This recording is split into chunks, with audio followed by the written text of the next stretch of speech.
I thought I'd get started in trying to be helpful. Before I do anything else, I'm going to hold this up to the camera. Might be a little bit hard to make out, but if you distrust my intelligence on this subject, you can contact your local pharmacist and verify that TV appears on the medicine for Parkinson's.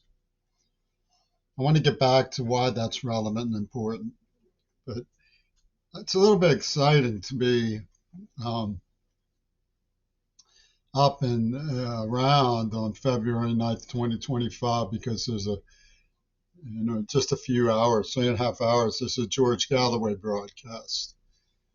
Mr. Galloway is a singularly good person who's keeping the media airwaves open. I don't want the fact that we're on different sides of London's Houdini to mess up my appreciation of what he's done, because it's rare enough that somebody's in a position and willing to challenge the Musk-Trump takeover of media, because very soon everything will be hierarchically structured so that they can control and end your freedom of association. And they're practicing what sort of lies they spread and the empowerment of slander and so on through social media hierarchical controls, which they plan to crack down when they're good and ready. What I want to discuss is the smokescreen narrative. The smokescreen narrative comes as human culture has abandoned its senses and has begun to downsize through genocide. And it leads to the very sad spectacle of seeing, for example, Palestinian intellectuals weaponized against prior victims like myself. This is all part of Paul McCartney's strategy with Al Gore and the others in the Leapfrog, because it was put together with the sentience of the KGB and the CIA behind the scenes. What you see is Zelensky was a double agent. He was back in the USSR in Moscow for years when he was a television star. Then he comes out and begins the downsizing mission in the fields of Ukraine, which was rendered Frankenstein by this neoconservative group. And they launched the attack on the supernova wave to precipitate the genocide of Gaza on Putin's birthday, evidently. That's the rumor that Nikki Haley spread anyway. And they set up a location here to landmark. They have cosmonaut, supernova, Hair. The people from Hair were in on. Bush was behind the Broadway musical Hair, because it's all very clocked out to stalking people's private lives and creating a ledger about people's private lives. It was put together by Nosferatu, the KGB, Andropov, where Putin comes from, and UN intellectual circuits. And they basically argue that everybody is against sexual immorality. Well, how against sexual immorality are you that you spread a virus about it? They pat hotwire around that. They get the people, Gaza and the Palestinian intellectuals were the sort of people who would not have wanted to do that.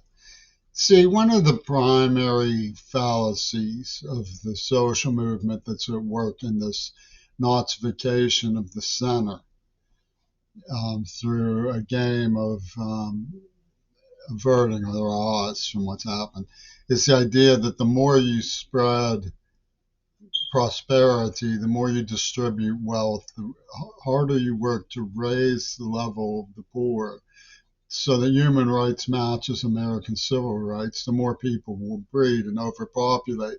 And that's not true. It's actually the opposite that happens.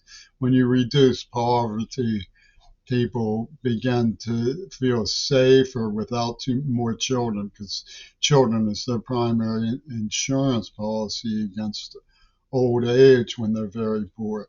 So you need the programs of health care and not this COVID two virgin society stuff that they pull.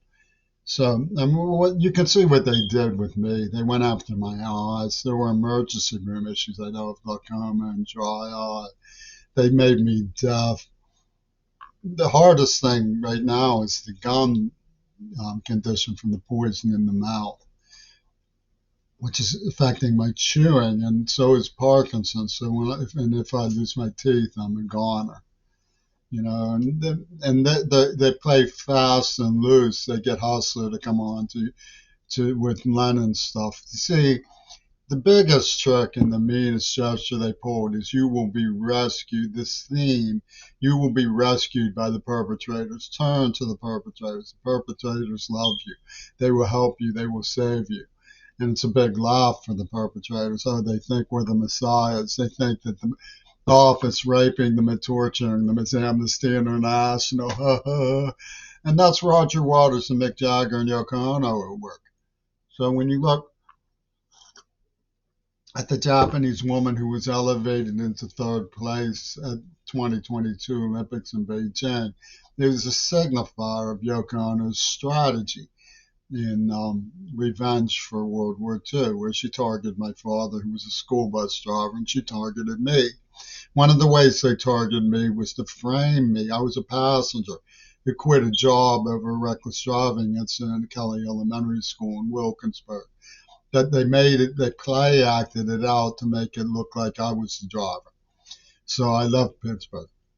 The perpetrator was arrested on $6 million museum heist, but Fripp and Eno continued to support and protect him and threaten me in the eyes and so forth. I mean, it's really very, very tragic to be me at 64 years old. Part of the reason is that the angle they come at me at through Trump's menagerie is if he wants to have longevity, we're going to make him suffer like crazy in old age. This is really sick mind of Elon Musk at work. And they set it up to justify by controlling my encounters with people. They set up a sort of Truman show to show how artificial intelligence and lavender could work together in the bedlam of what they call in Tacoma the powers that be, who distribute gratuities like girls with perky boobies. And it never occurred to me that the people who I loved and were turning to with information were actually behind the way that I was kidnapped and tortured as a child, or that the people who were protesting for gay rights would have been behind the AIDS attack. It didn't occur to me. But that's the smokescreen narrative comes out of the people in sandbagger culture like Abby Martin. I don't know if she's doing it deliberately, but she's in the position to weaponize Palestinian intellectuals who are fighting that. And we have to, deal with the passions on all sides to equalize them, to get back to the elementary fact that we need to have sustainable development. We have to intercept this juggernaut of self-destruction through academic representation of government as a meaningful intermediary between the rich and the poor. And some of the other people, George Galloway, I believe, unconsciously has bought into the idea that somehow there was a justification for what they pulled on Mount Desert Island, which is in my records. It was a premeditated AIDS attack. Many of these people may secretly be in on the program of releasing the AIDS virus and making it look like they're not. That's the whole function of Lennon's Houdini, was to pull a slip knot like that. That there's no question that they refuse to talk about. They refuse to allow investigation. And their big card, their trump card is, you got the pussy.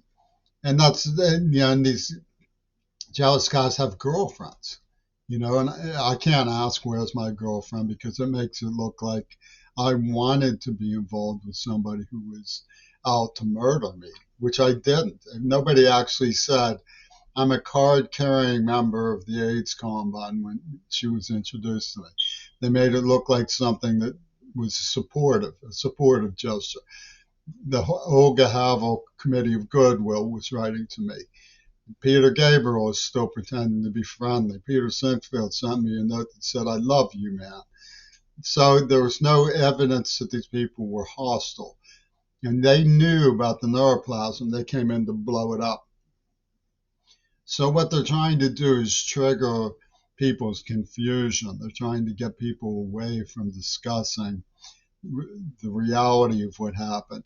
And in this sense, Gaza is a diversion, but it's a weaponized diversion because it comes back at you through the Islamic Society who attack the supernova ray. If you want to free Palestinians, you're supposed to buy into the idea that Pope Carl was right in his subjection of the persona to successive degradations of the X motive, as he put it. In other words, contract, attack, prostitution, La Femme, Nikita from Yoko Ono, to blow up the ideas of schools, of accountability, of common decency, of lust for life in a state of poverty, of healthcare sciences. We're clearly dealing with the criminally insane, and I don't think it's there's much point to denying it.